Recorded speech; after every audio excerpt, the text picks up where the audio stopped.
The next section is on graphing circles. What you'll notice about the equations in circle graphs is that both variables or variable terms are squared. So x plus 3 is squared. So first thing I want you to notice about that is let's look at that inside of the squaring and let's find that value that makes it 0. So x plus 3 is equal to 0 gives us x equals -3. For this type of graph, what we're going to do is we're going to create a table of values, but it's going to look just a little bit different. So if x is equal to -3, that's going to give us a y value that we're going to have to solve for. So if x is -3, that gives us 0 squared plus y squared is equal to 25, or just y squared is equal to 25, which means that y is plus or minus 5. So we're going to graph 2 points, -3, plus 5, and -3, -5. 2 points. All right, next thing I want you to notice about this one is that we're going to look at what makes the y squared term equal to 0. So the inside of the squaring is just y, so y equals 0 is that central value. So let's put in y equals 0. Notice that we're putting in an input value on the other side of the table. And then we're going to solve for x.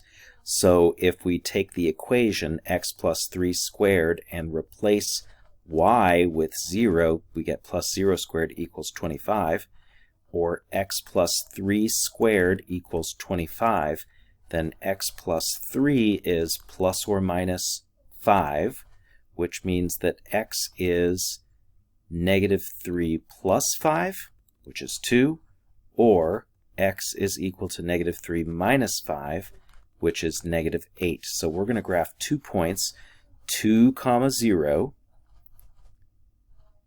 and -8, 0.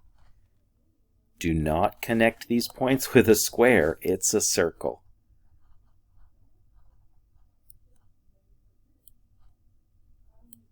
So that's fun. Alright, you just have to graph 4 points for a circle, but then just make it a curve when you connect those points. Alright, next one. X plus 1 squared plus y minus 2 squared is equal to 9.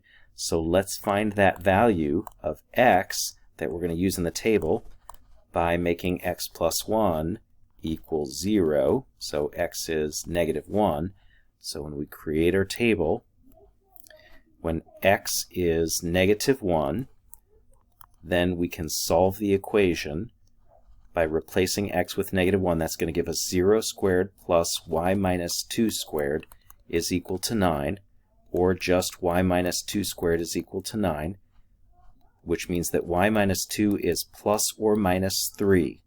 So 2 plus 3 is 5, and 2 minus 3 is -1. So we'll graph 2 points, -1, 5, and -1, -1. Now let's look at the other parentheses, which contains y minus 2. So we're going to set that equal to 0, which gives us y equals 2 as our central value. So let's plug in a 2 for y, and that will give us x plus 1 squared plus 0 squared is equal to 9, which means if x plus 1 squared is equal to 9, then x plus 1 is either positive or -3. Subtracting 1, we get -1 plus 3, which is 2, -1 minus 3, which is -4. So we'll graph 2, 2, and -4, 2. And now we've got our circle, and we can connect those points with a graph, with a nice curve. All right, let's do one more.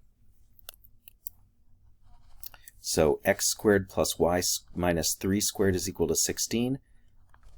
Our first central value is going to be from setting the square, the inside of the x square equal to 0, which is going to give us x equals 0. And so we can plot that in our, or put that in our table of values. When x is 0, we're going to get 0 squared plus y minus 3 squared is equal to 16. So that means y minus 3 is either equal to plus or minus 4. Adding 3 to both sides, we get 3 plus 4, which is 7, or 3 minus 4, which is negative 1. So we have 0, 7, and 0, negative 1. Now we're going to also take the inside of the y squared piece, which is y minus 3, and set it equal to 0, so we get y equal to 3. And when y is equal to 3, we'll get x squared is equal to 16 when we replace y with 3 in the equation. That's going to give us x equals plus or minus 4. So we have positive 4, 3, and negative 4, 3. Now we can connect that with a nice curve, and we've got some beautiful circles. And that's it for that section.